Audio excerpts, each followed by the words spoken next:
Welcome to the Growth Boss Podcast, where we seek out the secrets to high-performing campaigns from some of the smartest marketers in the world. I'm your host, Jared Smith. Today, I have Kasim with me, and he's going to teach us his proven step-by-step framework for freeing up 40 hours a month. Kasim is an entrepreneur and author and the founder of Solutions 8, which is one of the top-ranked Google Ads agencies in the world, which he sold in 2022. He has built 4 businesses, each reaching 7 or 8 figures, and successfully exited 2 of them. Kasim co-authored the Amazon bestseller You versus Google, co-hosts the popular Perpetual Traffic podcast, and co-founded the Driven Mastermind, which is a community for top entrepreneurs. He's also the creator of ParetoTalent, which is a recruiting agency for executive assistants. Named one of the top 50 digital marketing thought leaders in the US, Kasim is passionate about helping businesses grow and thrive. Kasim, thanks so much for being here today. Jared, thanks for having me. I appreciate you. Awesome. So I think every business owner and entrepreneur wants to free up time. Let's start with what are maybe some of the misunderstandings that business owners have when they begin to try to free up their time? I think everybody delegates wrong. I think we're actually taught to delegate incorrectly.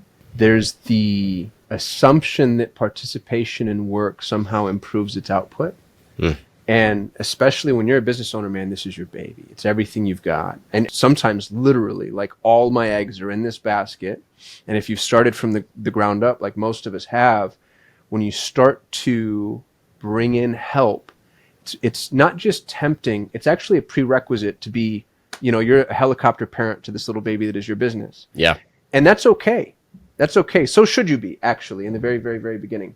But if you continue with that framework, you are never able to really back off. And more to the point, you're never able to free yourself up. And you know this, it's actually a pretty easy distinction to identify from the outside looking in. If you're delegating tasks and not projects.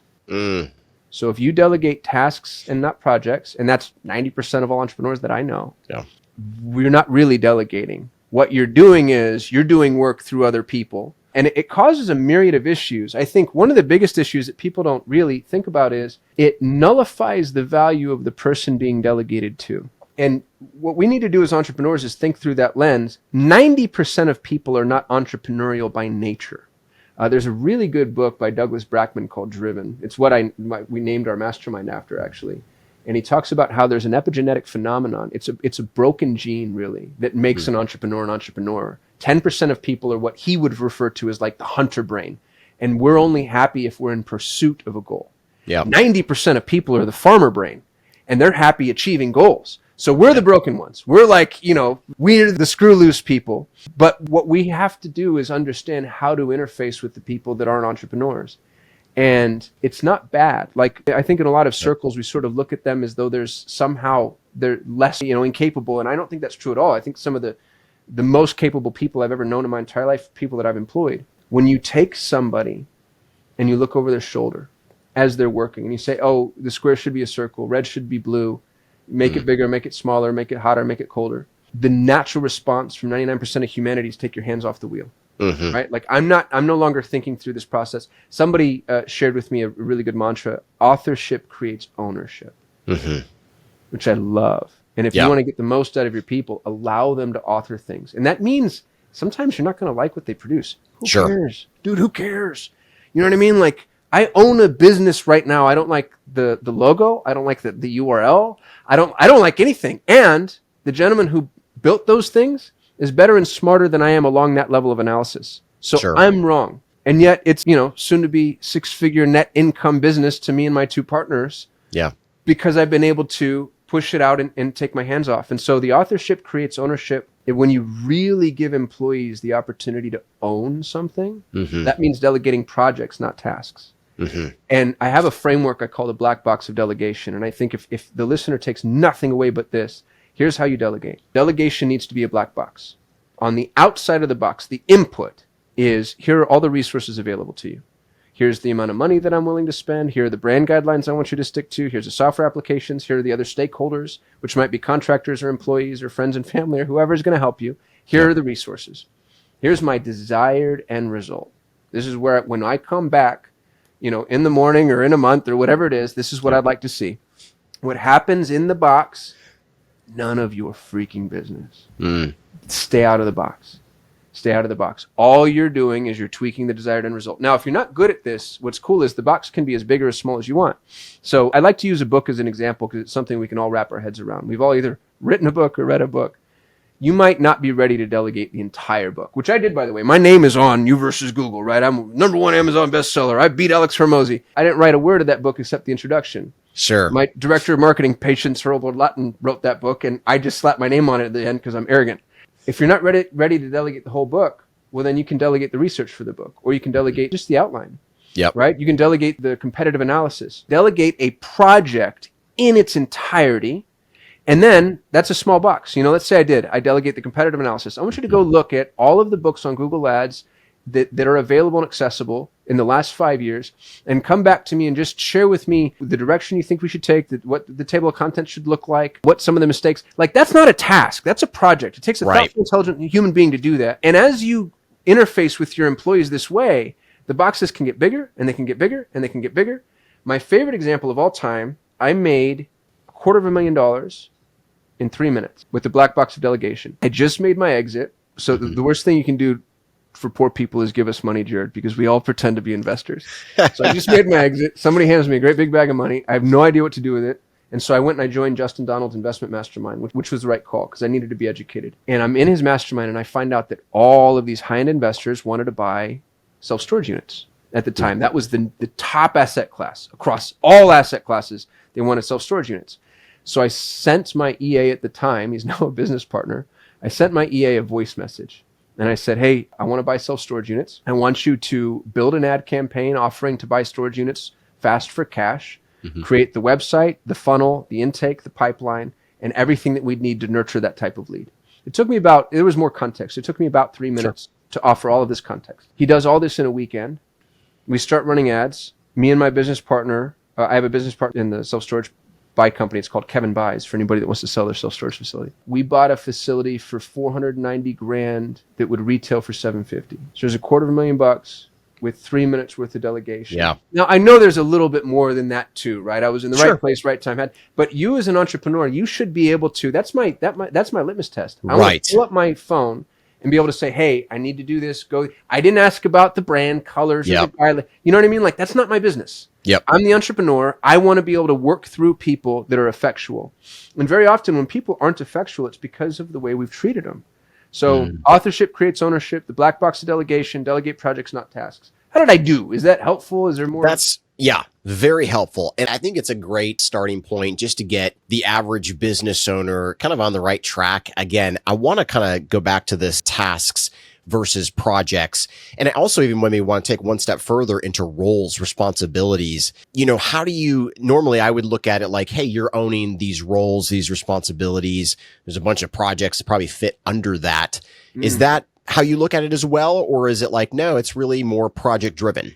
It depends on the organization. So I own a portfolio of companies. I was tempted not to say that, Jared, because it sounds so douchey, but I don't know how else to approach this conversation. Yeah. So everybody just forgive me because I'm having vulnerability hangover. And every company is a little different. You know your company. If you're small, if you're nimble, if you're scrappy, I don't believe in titles at that point in the organization. It's like, because the minute you have a title, you now have boundaries as to what somebody's going to do. And it's like, bro, I don't care if you're the C whatever, the CTO, you got to take out the trash right now because that's what we need. Right. Now, titles become very important once there's 3 levels of staff, right? So you have the person doing the work, the person supervising the work, and the person managing the supervisor. Like at that point, if you don't, and I railed against bureaucracy and I ended up building a 100-person business. And I realized like, oh, this is really important at this level of analysis. Yeah. So when you're kernel stage, which is probably like sub 20 employees, I don't really like role-based work at all. I like, hey, we get shit done. Yep. And we're nimble and we're messy, but that's when you really get to be that's the most effectual I've ever seen in an organization. It's small vessels are able to move and pivot very quickly. That's your only value proposition. So to start installing bureaucracy and, kind of that bloat early, it nullifies the only thing you're ever going to be good at. Because all the big companies, they have money, they have staff, they have marketing, they have they have systems, they have everything you don't. The only thing you have is the ability to be nimble. Yep. So why are we going to take that and take that bubble and pop it? As you grow, you start to see what roles you really need. Yep. And then you hire for those roles, and the specialization is really what helps you from a profitability perspective and a scale perspective. So I'm not saying I don't believe in role-based work. I do, but I think it's hyper-dependent upon where you are as a business. How was that for an answer? Yeah, that's good. And what about accountability? I mean, how do you hold people accountable? We give them the projects. We trust that they're going to do a good job. What happens if they're falling behind, or how do you stay on top of employees? And I don't want to say it's not about maximizing it, but just really making sure they are doing what they're supposed to be doing. Oh, dude, no, it's about maximizing it. Okay. I love people with everything inside of me, Jared. I think people are a literal miracle. And I mean that on a religious scale. Mm-hmm. And do your work. Mm-hmm. You know what I mean? Like, yep. I'm not a charity. I'm not here to babysit you. Yep. And on some levels, I really care about you and who you are and what's going on in your life, and do your work. Right. And I'm too small. Even now, man, with my, we got to 100 employees. 100 employees is small. Mm-hmm. I'm too small to have to deal with somebody who's like, gonna have a bad day and needs to take it slow. Like, but just don't play that game. A couple of notes. I pay more than anybody's willing to pay. And I think it's absurd that employers try to not do that. It's insane to me, dude. I still don't understand it. That's why I like to hire internationally, because if you think a good employee is expensive, wait until you have a bad one. Uh-huh. I pay more than anybody's willing to pay. I treat them better than anybody will ever treat them. I like to let people work on a flexible schedule. I like to be very, very, very hands-off. And I tell them this in the interview, I have unreasonably high expectations. Mm-hmm. Hey, I'm going to offer you everything that all the other employees, everybody else is trying to get more for less. It's like, exactly. Maybe I can find somebody a little bit cheaper. And it's like, no. I'm going to go to the market. I'm going to pay 3x. Yeah. But paying 300% more gets you 20, 50, 100 times the output. I swear to God, that's true. And Amazing. That's statistically true. That's why we named our agency the ParetoTalent Agency, because the Pareto distribution is fractal. It says that roughly speaking, 20% of your input is responsible for 80% of your output, but people really don't understand what that means. Think about a 1,000-person organization. In a 1,000-person organization, 200 people are responsible for 80% of the output of that 1,000-person organization. And you think like, oh, well, gosh, yeah, that's pretty leveraged, but, that's just the way Pareto works. But zoom into those 200 people. 40 people are responsible for 80% of that output. Absolutely. Zoom in again. 8. Zoom in again. 1.6. That means that one person in a 1,000-person organization is responsible for about 40% of the output. Yeah. By the way, when I sold my business, Solutions 8, one guy, John Moran, was responsible for more than 50% of our revenue. And people try to fight the Pareto principle. What they try to do is they flatten the pyramid. Well, what happens when you flatten the pyramid? You lose the top. You don't flatten from the bottom, right? So you lose all your highest peak performers. So go find yourself Pareto people, pay more than anybody's willing to pay, and you'll get massively more output, and then hold them to unreasonably high standards. Here's my unreasonably high standard. First time you make a mistake, Jared, let's say you work for me. First time you make a mistake, it's my fault. Hey, Jared, listen, you're a thoughtful, conscientious, smart, intelligent, hardworking person. The fact that you made this mistake lets me know I did not manage expectations with you. I'm so sorry. I need you to know this is really important. This is so important that I can't let it happen again. And I need to make sure we're on the same page. Document that in writing. Make sure that you repeat back to me what I said. Clear expectations. Yes. Second time you make that mistake, you're probably fired. Mm-hmm. That's when, hey, buddy, I thought we had this conversation. Sometimes, depending on the mistake and the context and how connected it is to the first mistake, it's, hey, Jared, we had this conversation. You remember the conversation we had? Here's the documentation. I need to know what's going on here, man. And beyond that, and here's what's really interesting about most entrepreneurs. They're avoiding the hard conversations. Yeah. If you can just have that conversation, most people are thoughtful, conscientious, hardworking, and they just don't realize, oh, that's actually that important. This is an existential crisis for you for whatever reason. Yeah. So have those hard conversations early and often. And you'll find, especially if you're allowing people to author their work, that's what's really fun about this, is it actually cuts both ways. Because if I don't let you author your work, there's very little I can critique about what you do. Sure. If I'm sitting there tweaking, hey, the square should be circle and red should be blue, and now I want to tell you you're not doing your job right, well, really, what is it? I'm not doing your job right. Yeah. Right? But if I can say, hey, I need projects, I need outputs. The other thing that I do with all employees, and I tell them I'm doing this on the front end, if let's say there's 10 units worth of work that can be done a day, I always assign 12. And then I just say, I don't expect you to kill yourself. I don't want you working nights and weekends. I don't expect more than 8 hours a day. Every study ever shown has shown that people aren't productive that way. Yep. I want you to live a life and love your job. And you have to manage expectations. Always give people more to do than they'll be capable of because of Parkinson's law, which says work is going to expand into the time that we allot for it. And employees are never going to run faster than they do in the first 90 days. So you want to start that wheel fast and keep it consistent, because the minute they slow down, it's really hard to get them to speed back up. So treat them fairly, but have them manage the expectation. Hey, boss, you gave me 12 things to do. I'm only going to be able to get 10 done. These are the 2 that I think that we probably need to punt. How does this sound to you? Awesome. Guess what just happened? I now have a functional partner in this world of delegation. Yep. Instead of me delegating tasks and me going in and saying, oh, you have 12 to do, but you shouldn't do these 1 or 2. Like, that's not a thoughtful human. I could take the same person, take them out of that big brother ecosystem, put them into an ecosystem of delegation, and they become an entirely different employee and human being. Yeah, absolutely. So going back to the 80-20 and hiring rock stars, and now you have a company where all you guys do is recruit and help other companies hire. What are the secrets? How do you find some of these top performers? What are the questions you're asking? Background research? What is it that you do so you can really find those exceptional people? First answer is go international. And I know some people don't want to hear that, still American jobs. Here's my opinion. No, I'm not. And I'll tell you how I know that. The peak performers in, let's call them emerged nations, so we can be politically correct, they want to go work for Google, Amazon, Microsoft, Apple, Facebook. They don't want to work for you. Or they want to work for a startup with stock options. They want ivory tower, conference room, $12 croissants. And by the way, so would I. Sure. Right? If I'm Stanford educated, smart ass, 150 IQ, small business owners do not have access to the labor pool that we would consider to be Pareto. So the people that we have access to, and by the way, God bless this country, dude. I carry a copy of the Constitution in my backpack. I can show you that right now. Like, I love it here. I'm related to Thomas Jefferson. There are all his books you can see on my bookshelf. I'm a fan. We've made it so easy to be an entrepreneur that if they're not working ivory tower, they're running their own business. Why would I come work for you for whatever it is you want to pay me when I can make twice as much money for half as much time? Yep. Freelance is easy. Entrepreneurism is easy. And if you don't think that's true, you're doing it wrong. Yep. Right? Like, it's as easy as it's ever been, and that is an absolute fact. So what's the answer? When we go international, when I say international, by the way, South Asia, North Africa, Eastern Europe, Latin America, dude, believe it or not, Canada. You go to Canada, you pay $50K. It's like paying $75K USD. They're not worried about healthcare, and it's cold. They can't go outside. All they do is work. I love Canadians.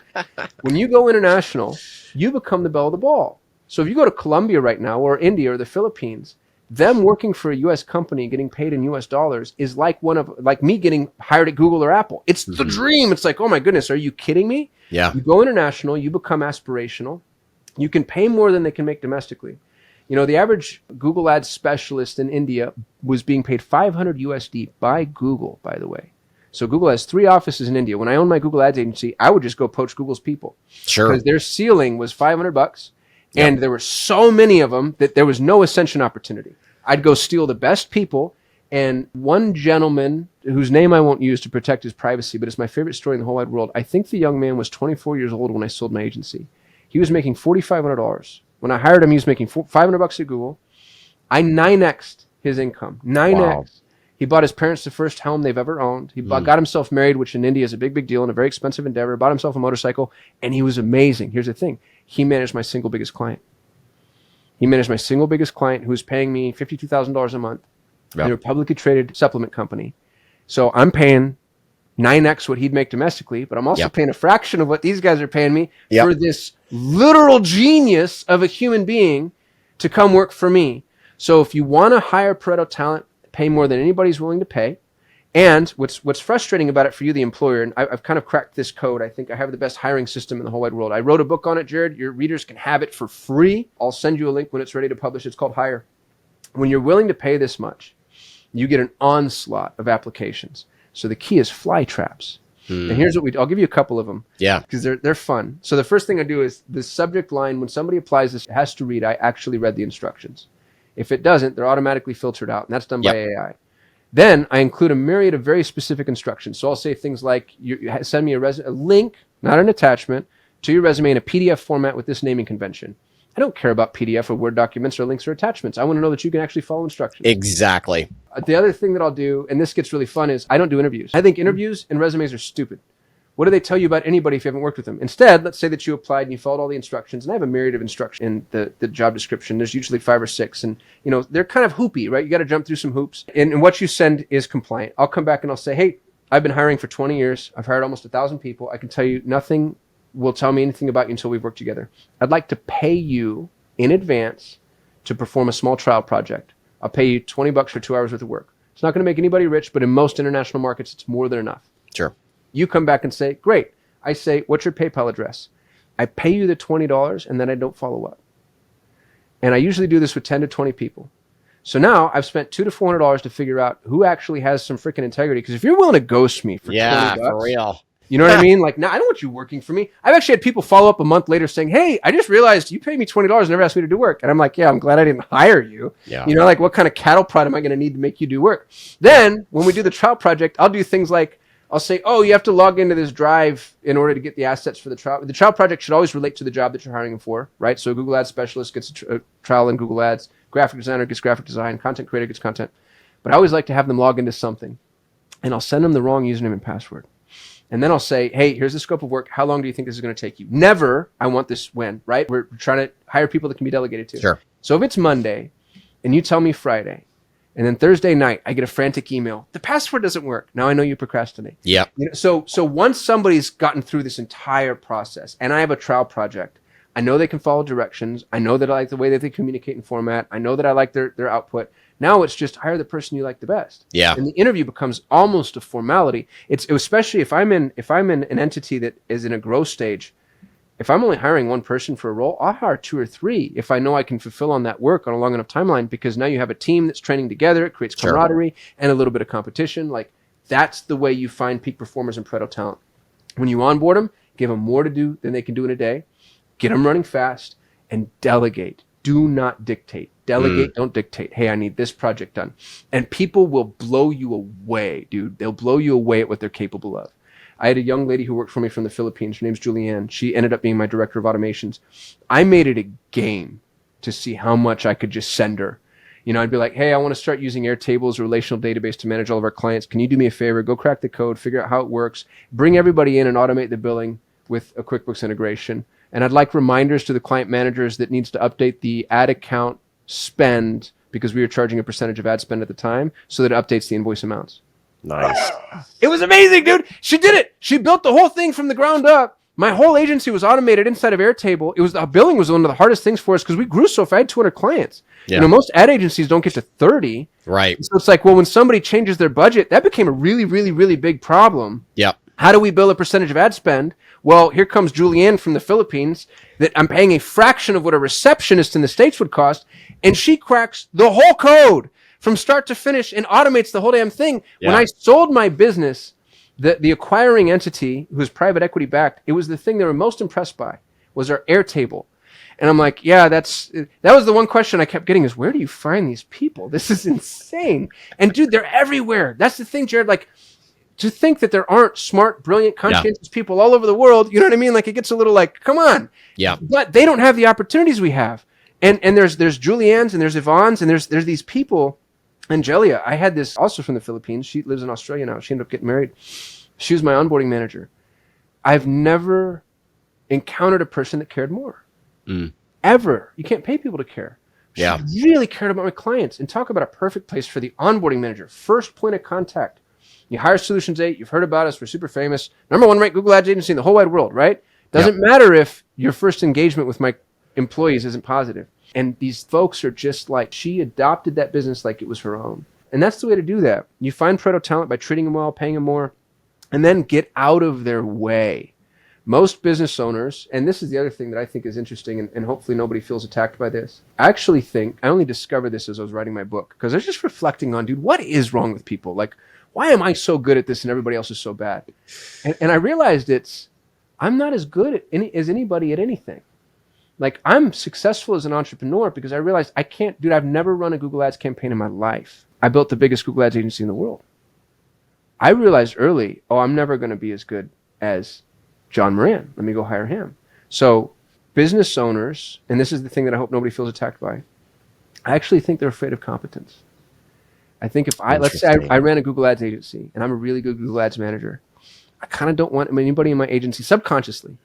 I don't want anybody in my agency that's better than me because I don't want to be shown up. I don't want them to steal my clients. I don't, you know what I mean? Like what, then who would I be? Yeah. Right. And so I see this when I started doing coaching, which I don't like to do. Nobody should hire me because I'm a horrible coach.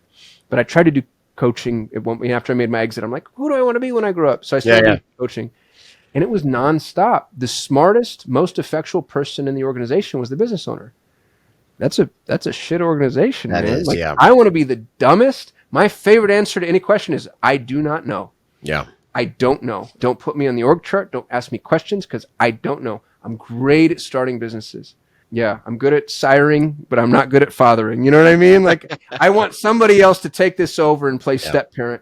And I think that when you really approach things from that perspective, you get an entity that can run itself, which is what, generally speaking, is most people's dreams. Dude, if you want to be Steve Jobs or Elon Musk, don't follow my advice. Sure. Right? Like, you go in and be the wizard. That's great. Yep. Good for you. That's not what I wanted. Yep. I want to build businesses, and I've done this now 6 times. I've built 6 businesses that have reached 7 or 8 figures, all with at least 30% margins. So you know that my gross revenue isn't vanity metric. Like, I've cracked the code on professional services, and it's just hire people smarter than me and get out of their way. Like, super easy template. I know I'm simplifying it, but I'm not oversimplifying it. Sure. So that's about all it takes. Right. And where are you finding these people? Are you going to Upwork? Or are you running ads? You got to be creative. So Upwork is where entrepreneurs go. If they're on Upwork, they've already cracked the code on how to make money, and you're not really going to get the arbitrage that you would want out of hiring a full-time employee. If you, my favorite place to hire out of right now is Latin America. Okay. And there seems to be a Catholic mandate that all Latin Americans have to be on LinkedIn. I don't know what it is, but it's like, it's very robust. Okay. So in Latin America, you go LinkedIn. I like specific job boards. So if I'm hiring in it, and that's the other thing too, is, and this will get real racist real quick. So let's dance through this conversation and we'll see how well we do together. Different countries and cultures, in my personal experience, have stereotypes associated with what they're good at. So like, if I want software, dude, you kind of cannot compete with India. Like, software development in India is, the quality is top notch and the cost is, you know what I mean? Like the apex between quality and cost is difficult to beat. Yeah. And so you go to India, but if I'm hiring out of India, there's probably 15 to 20 different geo-specific job boards in India that I can find. Don't ignore things like Facebook groups and LinkedIn groups. You have to get niche though. It's like any other form of traffic. Mm-hmm. If you just go to the big traffic store, you're going to get where all the other people are getting their traffic, and it's going to be the most expensive traffic, right? Yeah. But if you're willing to get specific, you get higher quality traffic the more specific you get. Yep. But it is important, understanding cultural nuances. I'll pick on the Indians and the Pakistani because my father's half Pakistani, so I'm allowed to say all the things I'm about to say. If a Pakistani tells you Friday at noon, it really means Monday at 2. Yeah. And bro, that's just life. And it, and we're so used to Friday at noon, meaning Friday at 11:59. Uh-huh. Yeah. You can do one of two things. You can beat your head against the wall and try to get 2 billion people to learn to be on time, or you just build that into your system a little bit. Yeah. Filipinos cannot take constructive criticism without it being catastrophically damaging. Their culture is softer than ours. This was explained to me by a Filipino. The Filipinos look at Americans the way Americans look at Eastern Europeans. You know what I mean? Like, when we talk, if you and I were to sit there and talk to an Eastern European, we're like, oh my God, they are so mean. Right. They told me my baby's ugly. The Filipinos have the same reaction to us. So Okay. you have to kind of soften the way that you would provide feedback and make sure that you build them up in the beginning, build them up in the end, and then in the middle be like, hey, just FYI, don't mince words. Yep. Don't not give them the feedback. But the Eastern Europeans are a good example too. I love one of my best friends who started as my EA, became my CTO, turned into my best friend and business partner. He's from Ukraine. Cannot do things the wrong way. If we get a client and the client's like, oh, I know best practices say the X, but we want to go Y, won't do it. Just has a philosophical aversion to, you know what I mean? Like, and when you understand the nuances, it helps you interact with folks on their terms and in their way. So that's important to do. There's going to be some growing pains when you hire internationally, but man, you just find gems, miracles. And at the risk of virtue signaling, the impact you make, it's not comparable to anything you've ever experienced. Like, because we have social safety nets and relatively safe environments, if you live in wherever, Bogota, and you have to commute to work, that's a dangerous endeavor, dude. Same thing with Delhi, same thing with Karachi. Like, just driving to work in Karachi, Pakistan is a little more, let's say 10% more dangerous than it is wherever in the most dangerous city in the United States. Mm-hmm. Allowing a parent to work from home, giving them a semi-flexible schedule. Remote work isn't the ubiquitous truth in the international world the way that it is here in the States. Paying people more. It doesn't just impact them, it impacts their family. And most of these cultures are far more familial based than we are. You know, like their second, third, fourth, and fifth cousins are like our brothers and sisters. And so there's this cascading effect to what we're able to do from an impact perspective. And it's reflected in how grateful they are for the work. You know, like imagine having people be grateful to be working with you. It's not an experience that I had until I went internationally. Exactly. When you ran your agency, 100-person agency, what did you view as your like main role as a CEO? Because I think for me, it's changed depending on the company, but normally it's kind of like I'm in charge of strategy. If it's a service-based company, I'm trying to figure out how to improve all of our services. I'm probably getting down too deep in the weeds with the team. But I'm curious kind of from your perspective, when you didn't have a PPC kind of ad background, what did you view as like, hey, here's my kind of core role as a CEO and owner? Well, remember who you're talking to, because if you're good with a hammer, you think everything's a nail. I think this should be true for everybody. It's talent acquisition. Okay. Talent. And, you know, Ryan Dice told me something that was really interesting. I was in Ryan's mastermind. He's brilliant, by the way. Just so smart. And I was complaining to him that I wasn't doing the things that I like to do. Like I like to do content creation, YouTube videos. You know, I'm a marketer. So I wanted the answer to be marketing. And I was kind of bitching about just my day. And he goes, oh, dude, the minute a business gets successful, all business owners turn into bankers. What were the three? He said bankers, recruiters, and firefighters. He's like, all you'll ever do in a successful business is now you're a banker, a recruiter, and a firefighter. And it's so true, because as soon as a business truly gets successful, truly starts to scale, money becomes so important. Because it's interesting, man, a successful business gets in way more financial trouble than non-successful. Like non-successful businesses don't have enough fuel to be incendiary. You know what I mean? Like you can't really like blow that business up because it's just not making enough money. But when you're making money, you all of a sudden you realize like, oh gosh, this could actually go really poorly really quickly. So I think getting good at money is critical, but people. What else do we have as a differentiator, right? Like programs, it's people, programs, and processes, especially from an agency perspective. Processes are easily stolen and programs are almost instantly commoditizable. So unless you are the program, like you're a SaaS company, we can all pay for the same SaaS. People are the core differentiators. So I love talent acquisition, and bro, I steal. My favorite thing to do is steal other people's employees. You know, I get the biggest kick out of it because I'm like, I'm going to pay you more and I'm going to treat you better and you're going to love it over here. And then I prove it, you know? And so if you're really looking, that's how you find good salespeople, by the way. The process that I provided you, it works for every role but sales. And it works for every role but sales because a good salesperson who wants a job will have a job that day because they're good at outbound, outreach, relationship building, etc. So if you ever want to find a good outbound salesperson, just start answering all those cold booking requests you get on LinkedIn and email, and then hop on calls and figure out who you really like and, you know, who responds in a way and shows up in a way. And then you're just like, hey, what are they paying you? What if I doubled it? But yeah, I think people from an entrepreneurial perspective, they're what moves the needle. All my entrepreneurial friends now, their number one ask, it comes from Gino Wickman's Traction. They all want an integrator. Oh, if only I had an integrator. You know, like they all want a COO. They all want an ops person. And what they don't realize is that's not what they want. They want people that work without their intervention, and they think they're trying to replace themselves as the person holding the whip, driving the chariot. And I'm like, no, you've built this wrong, and you don't need an integrator. It needs to be true at every level of analysis. You need everybody in your organization doing projects, not tasks. Then you wouldn't need an integrator, right? Maybe you need a CEO so you can go do your own thing, but people can solve that problem. I love it. Kasim, you've worked with a lot of different businesses. Talk to me about what do the top 1% of businesses that you've worked with have in common? Top 1% from a profitability perspective? Okay.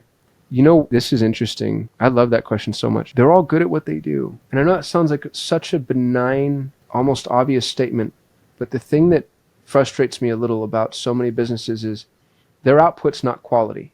You know, if let's say you're e-commerce and you sell salsa, you better sell the best damn salsa that exists in your asset class, right? In your market class. Like if you're not organic and they're organic, but you've made that decision, fine. And reach the top of the hierarchy. Go for the top of the hierarchy. The top 1% is always at the top of the dominance hierarchy in some niche. You know, and if you don't know how to be at the top of the dominance hierarchy, just niche down. Solutions 8 was a full funnel marketing agency, and we sucked. And then we became traffic agency, and we sucked. And then we became a paid traffic agency, and we sucked. And then we became a Google Ads agency, and we actually got kind of good. You know, like niche down until you can be the best. Yep. It's true for every business that we interact with. Dude, look at Apple. I know people are sick of evoking that example. Let's take them off the table, fine. Look at Google. What on earth? It's amazing. It's a literal miracle. Look at Tesla. Look at Microsoft. All of these businesses, like we like to, complain about the trillion-dollar brands and how they're eating the world alive. Amazon saved the world during COVID. Look at what they've accomplished from a logistical perspective. It feels impossible. Yeah. So if you're going to clean pools, be the best. And dude, the other thing that's really cool about being the best, you get to charge more. Yeah. I've had, in the home that I'm in now, I've lived here for 2 years. I've gone through 6 pool cleaning companies because they all hire meth addicts and they can't show up half the time. And my pool turns green and they all charge the same amount of money. It's $150 a month. I would pay $250 a month or $300 a month to have somebody who just shows up, does the job, and guarantees me that my pool will stay clean and actually cleans the filters and doesn't lie to me. You know what I mean? Like when you're the best, and then you charge a premium, now you can pay the pool cleaner more so you can get somebody who's not necessarily a meth addict, right? And you actually have margin and you can advertise and you have the wiggle room to make, make commitments or make things right. Like go be the best and then charge a premium. Yep. It's the exact opposite way we're taught to run businesses. Everybody's like, oh, go try to be the cheapest. No, especially not small. Definitely if you're, if you're Amazon, Jeff Bezos, his whole, like your margin is my opportunity thing. Great. God bless. You can do that. You have the scale. Yep. Go be the best and charge the most. So let me ask you this. Why did you not expand once you niched down? Okay. You were the rock stars of Google Ads. You could have expanded back and been like, hey, let's go after Facebook. Oh, yeah. Why not? Oh, I should have. Since you have the secret and you're like, hey, I can go hire awesome Facebook guys. Yeah. I have this theory about niching. It's called the hourglass of niching, and you've kind of nailed it. We tell young entrepreneurs, go niche down. Hormozi's niche slap. It's horrible advice because it's arbitrary. Like if you're a young entrepreneur and you're just getting started, any niche you choose is going to be an arbitrary choice. Sure. What you need to do is start broad, knowing that it's a bad idea, and then learn the market and then figure out like, okay, I'm not good at this and this kind of sucks. And then you start to narrow and like I mentioned with Solutions 8. So you narrow down and you're at the apex, right? Where you're most efficient. Yep. Well, now you can expand back out. And what's interesting, Solutions 8 is a perfect example. When I started Solutions 8, I offered web and software and video and content and SEO and blah, blah, blah. And I was horrible. I was everything to everybody. Niched down into Google Ads agency. When I expand back out, if I wanted to, now if I were to go offer, let's say web design, I'm offering it through the lens of a Google Ads agency. Yeah. And now I can get really good because I know what needs to be said. I know what converts. I know how to make a high converting page. I know what ad copy can be used in the content of the site. I know how to do the tracking. Like suddenly niching and expanding gives me the ability to expand through a lens that I know I can be functional and profitable in. And to be frank, the reason we didn't do it is because I got bought. I had 60 unsolicited offers and, did a mostly cash deal on an 8-figure exit. Like I just sold out, dude. I saw an opportunity to take the money and run and I did that. Yeah. Had I not done that though, that's exactly the right answer. It's niche all the way down, find your apex and then begin to branch back out. Cause now it's called the corridor principle. When you're on the field of battle is when you see all the opportunities, and you're not going to see the opportunities from the bench. It just does not happen. So once you're on the field and you really begin, the other thing that's really interesting and it's just so unfair is success chases success. I spent 20 years as an entrepreneur. I'm a welfare baby, blind single mother from Social Security disability, Albuquerque, New Mexico. Like I've got the story, right? Everybody's got the story. Yeah. I spent 20 years as an entrepreneur and all of it was clawing, trying to find opportunities. And then the minute I found success, it just poured into me. Now I can't not, like deals come to me literally every day. Yeah. Is new opportunity, new deal, new request, new whatever. The minute you have it, they want to give it to you for free. It's so funny the way that works. And it also kind of makes sense. It's like, okay, you're proven. Let's throw more your way. So, but it's just, there's something about it that's so frustrating. It's like, man, I really could have used this when I was broke. Sure. This would have been really helpful beforehand. Now I'm turning stuff down because I just don't have the time. And that's the way that this is going to go. And I hope I just continue to scale up. I'm a decamillionaire. I've produced a $1 net worth, not including business valuations. I want $100 million. And when I get $100 million, I want $1 billion. And I just want to keep playing that game because it's a fun game to play. And it's not because I want to be vain. You know, I drive a 40-year-old Honda. I don't need supercars or San Diego beach houses. I really like the way money enables us. You're not any more potent in a capitalistic society than you are when you're cash flush. And so if there's something you love or something you're passionate about or people that you want to help or things that you want to impact, you know, dude, you can go volunteer to soup kitchen and God bless you, right? That's a worthy endeavor. Yep.